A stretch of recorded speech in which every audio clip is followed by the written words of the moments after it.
Perfect. Okay, so I'm going to be talking about content creation with your influencers. So basically what you should and shouldn't be doing when you're looking at creating content with influencers for influencer marketing. So Wikipedia, if we look at what the basic definition of what an influencer marketer is or what influencer marketing does, they define it as a form of marketing that focuses on influential people rather than the target market as a whole. So basically, it identifies the individuals that have influence over potential buyers, and it creates marketing activities around these influencers that we work with. But Forbes says an influencer must have three things if we're going to define them as an influencer. The first thing is reach. They need to be able to deliver a message to a large number of people. We're looking at least 10,000 followers or more. You don't want to be working with someone who is brand new, who only has maybe a couple thousand followers. And you also need to work with someone who has credibility in the industry that you're in or the industry that you're trying to be represented in. They need to be someone who has already defined respect and trust. And they also need to have a level of salesmanship. So no, they don't have to be a salesperson, but they need to know how to sell your brand and actually convince people of their perspective about your business, your product, or your service. Three things that an influencer should not be. This is exactly the type of person you want to avoid working with when you're looking at influencers, is someone who isn't known. So this is going back to they're brand new, they only have maybe 1,000 followers, maybe 2,000 followers, not very much. So they're new to the industry. And you also don't want to work with someone who's going to demand your entire marketing budget to work with them. So we'll get into it a little bit later about choosing the free or the paid route and what to do when you pay with influencers. But regardless, you don't want to work with an influencer who's going to take 90% of your marketing budget. And finally, and probably the most important, you don't want to work with an influencer who has a very negative reputation. So this is someone who's extremely controversial, who maybe represents something politically that your brand doesn't align with, or who posts things or has language that wouldn't necessarily be respectful of your brand. But regardless, influencer marketing generates 11 times the ROI of traditional marketing. That's huge. That's a huge opportunity that we can take advantage of. And influencer marketing is popular. It's growing more and more popular by the month. And that's because influencer marketing produces a lot. 92% of people trust recommendations from individuals, which makes sense why influencer marketing is so successful. It also bypasses ad blockers. So 47% of online customers use ad blocking technology. That means they don't want pop-ups to happen or they're trying to hide ads. Well, influencer marketing isn't direct advertising, so you're able to still get your message across. And it's also more effective than display in other channels. So 37% higher retention rate than other acquisition channels. That's huge. And it also effectively targets your audiences. So 51% of marketers report that they acquire better customers through influencer marketing. This is more about a higher quality lead than quantity. And 84% of B2B buyers start the purchasing process with a referral. So that referral can be coming from an influencer. And then finally, it boosts your SEO. So user-generated social posts account for 25% of search results for the world's top 20 brands.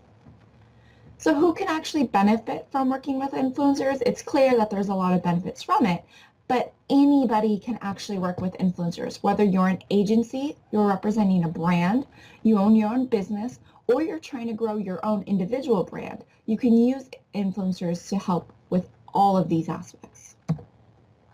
So let's look at the content creation that you can actually provide to influencers. Let's see, is this going to play?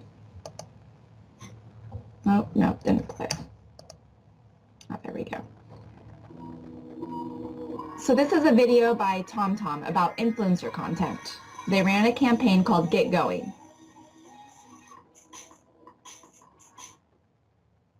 Oh, and it froze.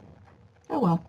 So the video basically showed different aspects of how they utilize influencers in their social media, on their website, on their blog. So one way you can create content is to allow the influencer to actually create their own style of content and then approve it. Did it work? Does it match your brand style? If not, you let them know. And then second, you can have internally created content.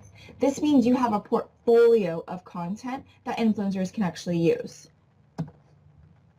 So for your online content, this is the content that your influencers can create. This is when you want to hand them the baton and let them actually create content for you.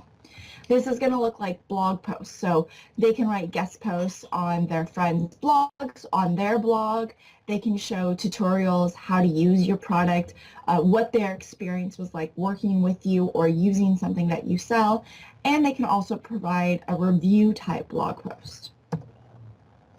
Then there's the social media posts. This is what we see a lot of, and this is a screenshot from the video of Snapchat and Instagram stories. They had a bunch of influencers who were showing their watches on Snapchat and Instagram and inside their stories. So you really want to think outside of the box when it comes to how you can work with social media. If there's an influencer who specializes specifically in Instagram, then allow them to utilize that platform because that's where they're known the most. If they're more known on Snapchat or on Facebook, let them utilize that. And then there's sponsored videos. So these are the product reviews, the feedback, the tutorials, and online content. So here's where you can work with influencers to run a giveaway. This is promoting your products or a trial of your service. You let the influencer host the giveaway, they @mention you, they tag you, but ultimately they do the giveaway. Excuse me. Excuse me. And then you provide your product or service, and it's something that you're giving away for free and something that you can afford. It's even better if you can work with a few fellow brands that have similar products or services, so then it's a bigger giveaway. When influencers are creating their own content, these are 3 things that you need to keep in mind. The first is the content needs to be hosted on the influencer's site and shared on their social channels. Let them do what they do best. So let them create the content and publish it on their own website and social channels. It should include a link, either an infographic, white paper, or a video that goes back to your site though, so they're still mentioning you. And to mention your brand to create brand awareness and loyalty and generate direct visitors to your site from their site. Then there's the online content. So this is the content that you create to provide to influencers. You really want to support your influencers' content. So you can use your own data to help them tell a story. You can give infographics to illustrate their own pieces. You can give them tools to unique content. So if you subscribe to a lot of different tools like SEMrush and you're using the topic research tool, allow your influencer to have access to it, get them an account for it, share the results of all the researches that you do, share it with them first, and provide exclusive content and experiences for them to write about. A good example of that is Dove and Dove's campaigns. So this is an example of Dove creating a bunch of images that influencers can use. They're branded social media images, and then influencers can use this on their social and blog images or create infographics. Then there's product reviews.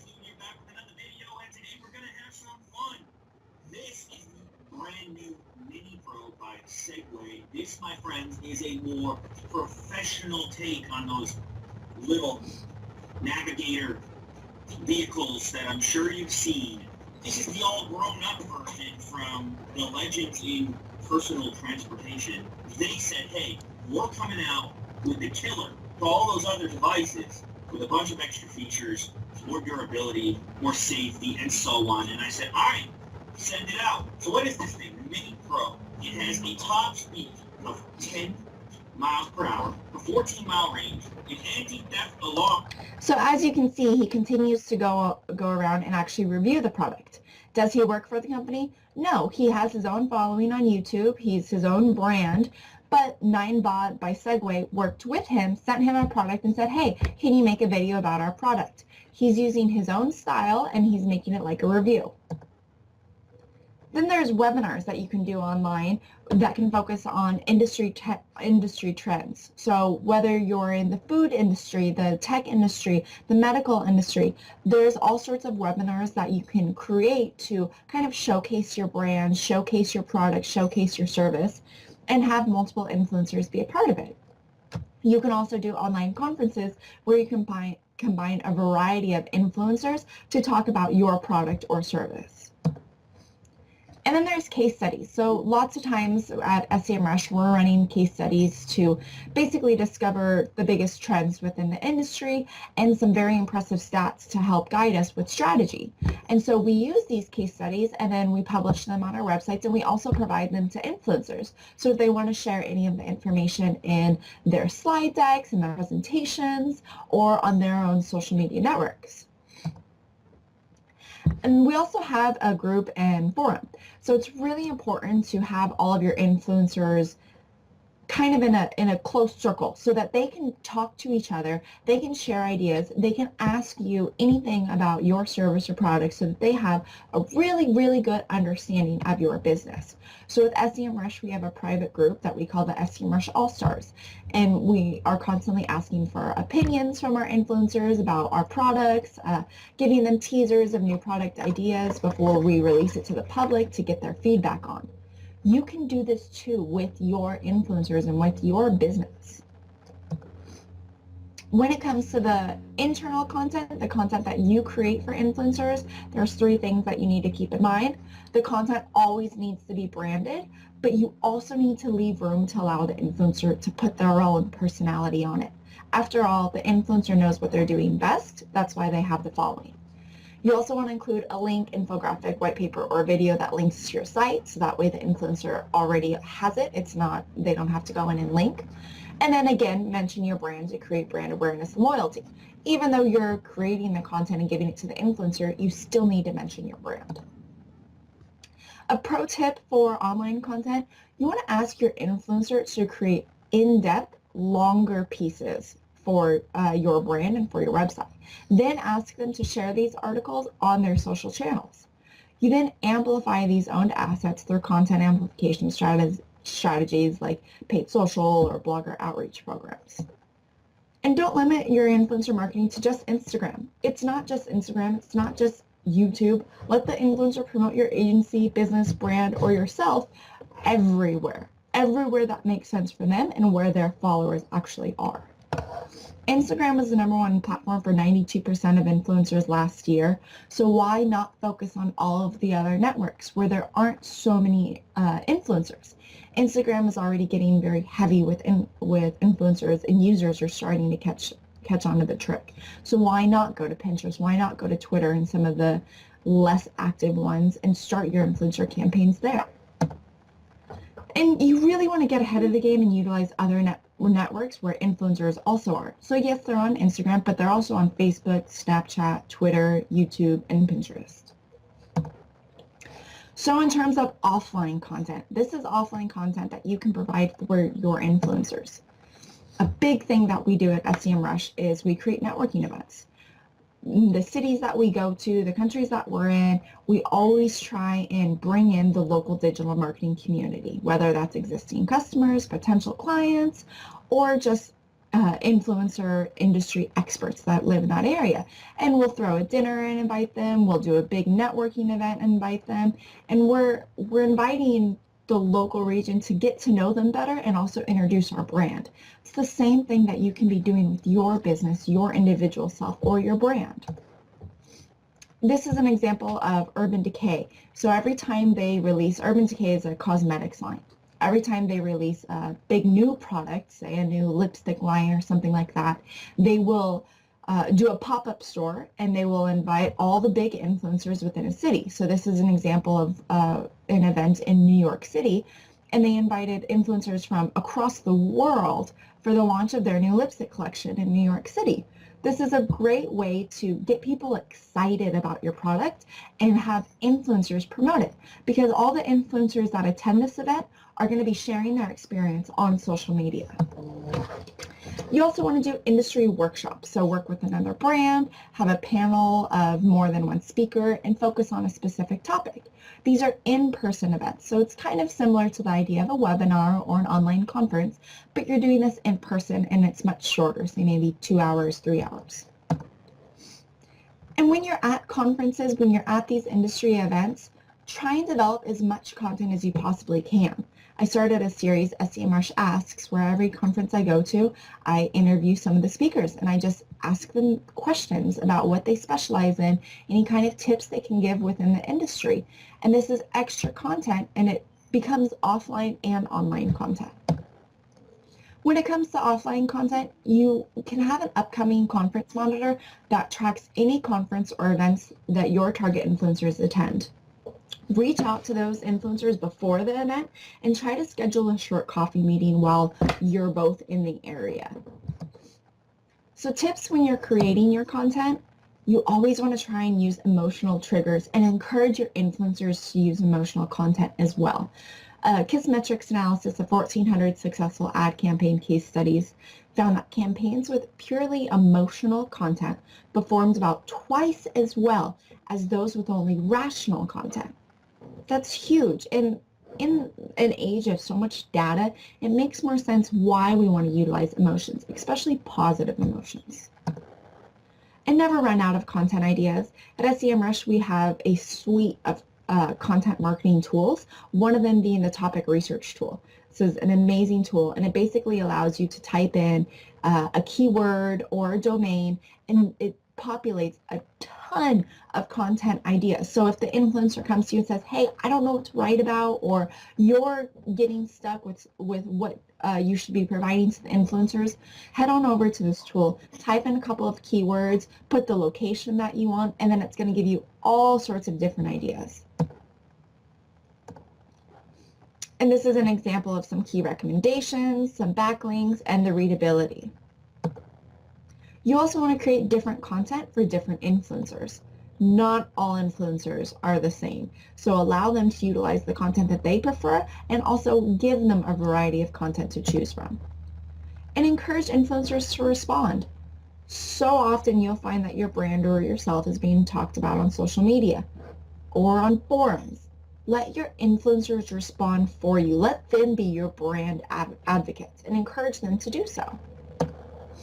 And be authentic and genuine. You want to create a piece of content that's actually useful and entertaining. So it's the best of both worlds.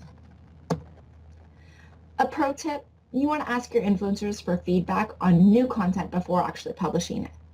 Influencers are most likely to give you the honest feedback before you go and publish a new piece of content. So say you have a new case study or a new infographic that you just created and you're not sure how great it's going to do with your audience. Send it over to your influencers first and let them analyze it and let them give you feedback.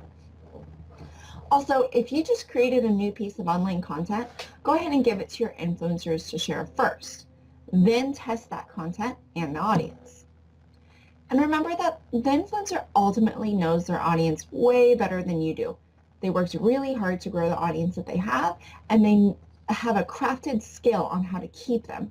So be receptive to the feedback that influencers give you regarding what kind of content they should and shouldn't share. And ask your influencers to share your content and talk about you on forums, groups like G2 Crowd, TechCrunch, Quora, Angie's List, and Alignable. When it comes to influencers' content, you do need to analyze it, though, to make sure it aligns with your brand. So, does their content tell a story? This gentleman did a great job of actually telling a story and not just making this feel like a product review. He was exciting. He still had his tone on it. And what's their engagement to audience ratio? You want to divide the engagement per post by the total potential audience to see what should the number of likes be. How much engagement should a post receive?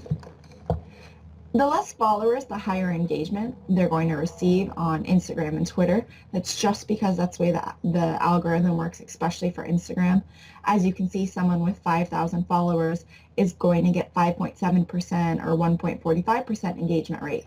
But someone with over 100,000 followers, who you would think is you really want to work with because they have so many followers, they're going to get a lot less engagement because that's a lot more people that needs to be shown the post. And Instagram's not going to show all those 100,000 people, but they are more likely to show the 5,000 to the 10,000. So just because an influencer has a bunch of followers doesn't mean that their engagement is always going to be high. So keep that in mind when you're looking at influencers to work with. In terms of paying an influencer, should you not do it? Should you have them work for free for you? Getting influencers to want to work with you is incredibly difficult because everyone's trying to do it now. And so it's like, why would they actually want to share my product? Why would anyone understand how amazing I am or how amazing my service is? Do I really have to pay for them? Are other people paying for them? Are they only going to want to work with me if I pay? How do I know the answers to these? Well, there's so many benefits to influencer marketing. So regardless, we need to figure this out. So let's look at the free influencer route. These are the steps to take if you work with free influencers. You establish your standards. These are your guidelines, your branding guidelines. You explain the benefit to the influencer. Hey, if you work with me, I'm going to give you access to my products, or I'm going to give you my service for free. You then decide on how many posts that's worth for you. So I'm going to give you 1 year of my service for free as long as you promote 2 posts a week for the next 2 months for me. And then you want to track, monitor, and amplify their posts and measure if it worked. When it comes to working with free influencers, you really need to take the time to define your free terms. This is that first step, that establish standards. So these are things like, how many products are you going to send them for free? Which products are you even going to send? How big of a following do they need to have? How many posts should they share with you? Is twice a week enough? Is once a month enough? And what kind of content do they need to create? Are you looking for more links? Do you want them to be doing more website content, or do you want them to be doing more social content? With SEMrush, we have a lot of influencers that include SEMrush in their decks and presentations at universities, at conferences. We also have an affiliate program that encourages fans of SEMrush to basically work with us and basically reap the benefits of when other people sign up based on the promotion that they provide for us. So we're able to offer our influencers credited accounts with our software, discounts on our software. We have the affiliate program where they can benefit even more so, and we allow them to test new features first. So that we make it very clear what the benefits are to work with us. If an influencer has less than 10,000 followers, you definitely want to negotiate only sending free product in exchange for posts instead of payment. And that's because less than 10,000 followers aren't given insights into the performance of their post. When it comes to paying influencers, this is what the steps look like. So first you negotiate your agreement. This actually needs an entire contract. It needs to be signed by both parties. Then you send a creative campaign brief. So you need to be very specific and outline the exact terms, what's expected, how the influencer can work with you, etc., etc. And then agree and approve on the content, track, monitor, and amplify their posts, and measure the results. When it comes to paid, these are the terms that you're looking at. First, you need to figure out what's your budget. Do you even have a budget? How many influencers do you want to work with at a time? Can you afford to pay more than one? How big of a following are you requiring? What's the key number or range? How many posts should they share? And what kind of content do they actually need to create? So first you need to figure out what's right for you, whether you're going the free route, which is because, okay, the marketing budget's slim, you're new to working with influencers, or you're going to go the paid route. This is looking to distribute the budget. You want to work with higher caliber of influencers, someone who's more experienced. But you also need to know what's right for the influencer you're trying to work with. Is the free route good because they're trying to build their portfolio and they're trying to build their brand as an influencer? Or is the pay route better for them because they're already established and they want to do this as income? When you're paying influencers, there's a few things that you want to avoid and a few things you want to do. In terms of what to do, you want to define your term expectations and be very, very clear. So create an influencer marketing contract that decides on the price, the budget, if you're also going to give them products for free, which most of the time you need to, and how big of a following do they need to have, how many posts should they share. And you also want to find your content expectations. So this is a good example of Molly's Craft brand. They posted this on social media and they said, hey, we're looking for influencers to take photos with our new line of scrapbooking products. The influencer will be provided with their choice of paper and accessories and up to a $75 value. So they put the monetary value there, they're giving away products for free, they're making it clear who the brand is. Here's where the influencer expectations come to play. The influencer must create at least 3 original photos. The images have to be in these sizes, and any content submitted will become property of Molly's Craft brand and may be used for marketing purposes. Everything you need to know as the brand and the influencer is made clear and upfront right there. And that's because you don't want to leave anything to the imagination. You want to be clear on all of your terms from the beginning. Otherwise, you're letting the influencer do whatever they want to do, and that's not always a good thing. And don't forget to track results. You want to track metrics on all of the content that the influencers produce. So this is the input. What was the activity with the influencer? What did they do? They did a roundup post, they did a YouTube video. Okay, what was the result? Well, you got all these shares, backlinks, sessions, views, shares, sessions. Awesome. And what was the ultimate outcome? So this is the ROI. This is the money aspect of it. Well, you generated this many new leads. That's huge. A pro tip for this is focus on long-term partnerships with influencers, not one and done. It can take a while to really find a good influencer, someone that you want to keep working with. So take the time to define that long-term relationship with influencers versus a bunch of short-term. And payments can be made in product or service, not always money. So if money is involved, negotiate for extra posts, stories, and content. And that's all from me. You can get access to these slides if you email me, ashley.ward@semrush.com. If you'd like to explore the topic research tool and kind of get to know a little bit more about the tools that we have, you can visit us at semrush.com or email me directly.